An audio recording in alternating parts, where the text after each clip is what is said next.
Today we are discussing the problems on Wheatstone bridge to find the equivalent capacitance across input A and output B.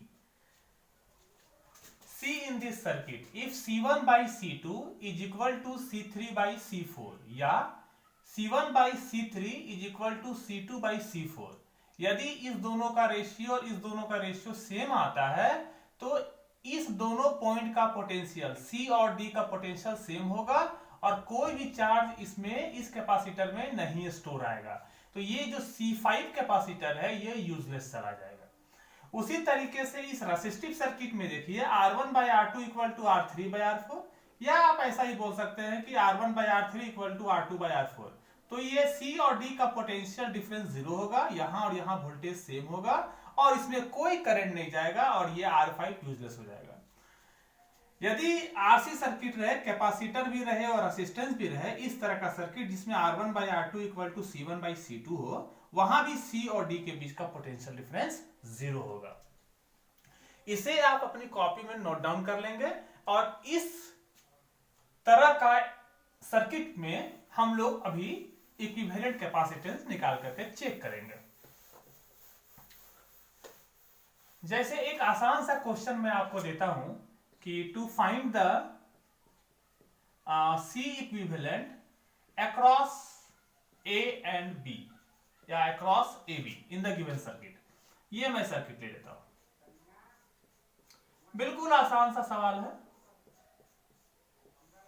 जैसे ये 2 microfarad का है, ये 4 microfarad का है, ये मैं 4 माइक्रोफैराड का ले लेता हूं, ये 8 माइक्रोफैराड का ले लेता हूं और ये कुछ भी 20 माइक्रोफैराड का ले लेता हूं।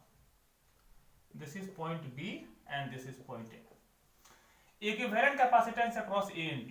यहां देखिए 2/4 कितना होता है? 1/2 होता है और 4/8 कितना होता है? 1/2 होता है। मतलब इस दोनों का रेशियो और इस दोनों का रेशियो सेम है, या आप यूं कहें कि इस दोनों का रेशियो और इस दोनों का रेशियो सेम है।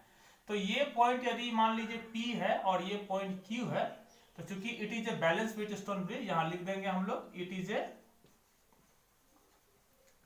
Balanced Wheatstone bridge. तो इस ब्रिज में यहां और यहां का पोटेंशियल क्या होगा? सेम होगा। तो ये वाला सर्किट यूजलेस हो जाएगा, सॉरी ये वाला कैपेसिटर यूजलेस हो जाएगा। अब आप देखो 2 और 4 किसमें है? सीरीज में है। तो इसका सीरीज का वैल्यू कितना होगा? 2 इंटू 4/6, ये 4/3 हो जाएगा, है ना? ठीक है।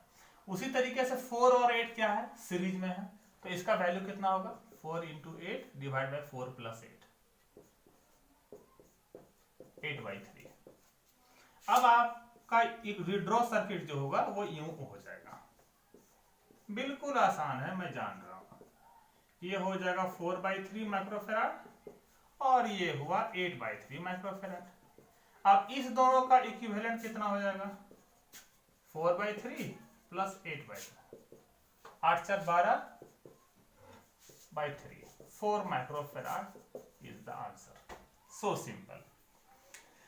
चलिए एक दूसरा क्वेश्चन दे देते हैं। क्वेश्चन नंबर 2 जो है वो बिल्कुल आसान है, ये भी है।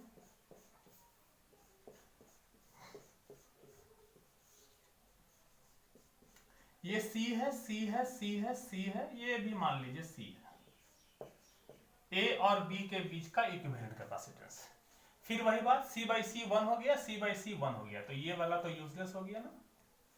अब ये C और ये C सीरीज में है, तो इसका इक्विवेलेंट कितना हो जाएगा? C/2,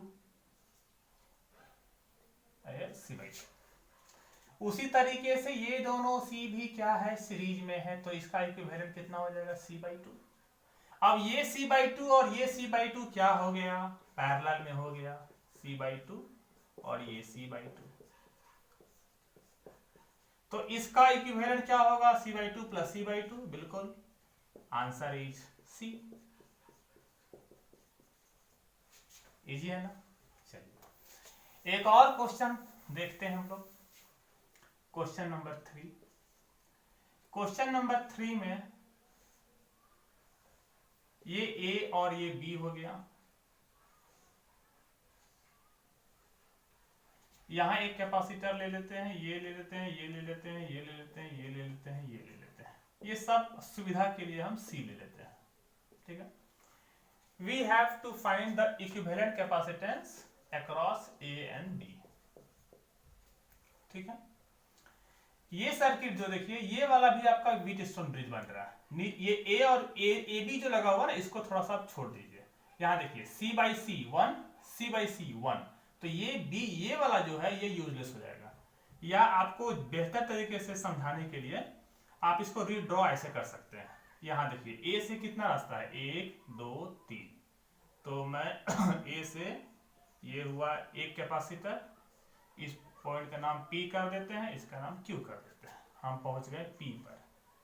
P से एक कैपेसिटर आगे गया है, हम पहुंच गए B पर।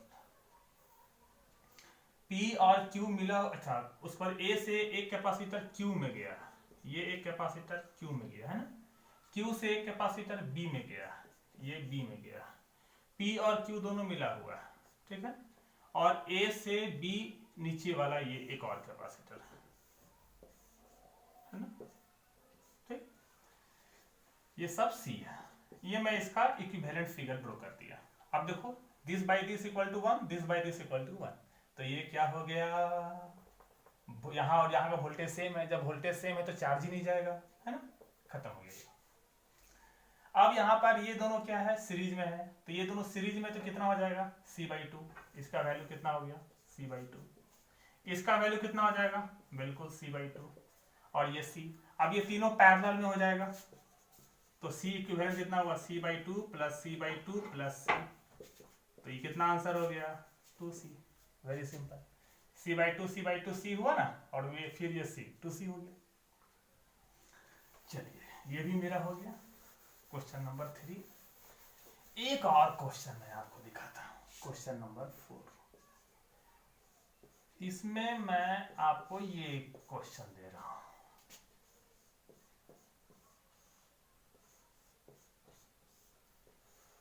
ठीक है। ये B मान लेते हैं, ये A मान लेते हैं। यहां देखिए सुविधा के लिए मैं जानबूझ करके C ले लेता हूं, ताकि जल्दी बना सकूं और आपको समझा सकूं। ये भी एक व्हीटस्टोन ब्रिज है, कैसे उसका जादू मैं आपको दिखाता हूं। इस पॉइंट का नाम P रख दो आप, इसका Q रख दो।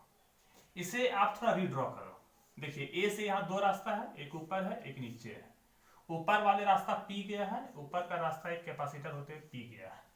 P से आगे B गया है, P से आगे ये, सॉरी मैं सीधा कर देता हूं इसे, ये B गया, ठीक है। अब A से दूसरा का रास्ता Q पर गया है, ये A है ना आपका, यहाँ पर ये Q पर गया, ये Q है।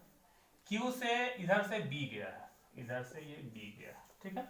और P और Q लगा हुआ है, देखो आप ये क्या बन गया, है ना, व्हीटस्टोन ब्रिज C/C 1, C/C 1। तो now this is useless, P और Q का वोल्टेज सेम हो गया। अब ये C आधा हो जाएगा, यदि C सीरीज में है तो हाफ हो जाएगा C/2, तो इसका हो जाएगा मेरा C/2। कैसे हुआ C/2, नहीं आपको आता है, मैं जानता हूं, C1 × C2 by C1 + C2, तो C × C/2C, ये C/2। ये भी क्या हुआ, हाँ यस C/2। अब दोनों पैरेलल में है, तो C/2 पैरेलल में कितना हो जाएगा, बिल्कुल सही C/2 पैरेलल में, ये B ये A ये C/2, कितना होगा बोलिए, बताइए। दोनों पैरेलल में तो कितना हो जाएगा C, आंसर ये बन गया। चलिए एक सवाल और,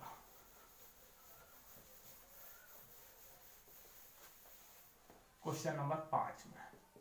इस सवाल में मैं आपसे पूछ रहा हूं, find the potential difference across P and Q। ये क्वेश्चन मैं आपको दे देता हूं।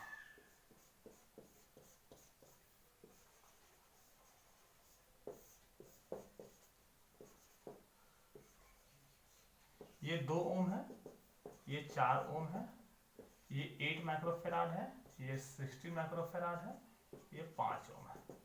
ये आपका P है, ये आपका Q है। Potential drop across P and Q।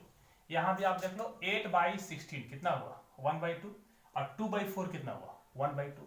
तो P और Q के बीच का पोटेंशियल डिफरेंस कितना होगा बताइए। बिल्कुल सही सोच रहे हैं, 0 होगा।